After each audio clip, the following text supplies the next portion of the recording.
Integrating septic alarms with smart home alerts for a tiny house gives owners immediate notice of high-level conditions and pump failures so they can act before a small problem becomes a major one. Start by connecting the septic pump control panel or alarm panel to a Wi-Fi or cellular gateway that supports plain internet posts or simple message service texts.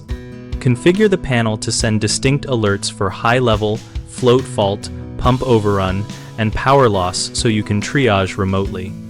Add a battery-backed communication module so alerts still go out during shore power loss or while the tiny house is in transit. Use app notifications and text messages for high-level events and email or logging for routine telemetry like pump runtime and cycle counts.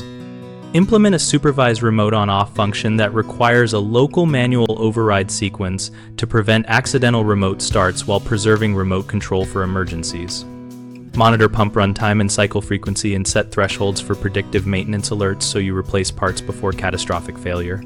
Common mistakes include relying only on local audible alarms, which will not help when the house is away from the owner. Fix that by routing alerts to phone via text and app with geotagged messages. Another mistake is skipping battery backup for communications and control, which leaves you blind during power loss. Add a single-purpose battery pack sized to run the comms for at least 24 hours. A third issue is enabling remote pump control without a required manual on-site confirmation, which risks accidental or unsafe operation. Require a two-step remote command that prompts an on-site manual switch or momentary button press before remote activation.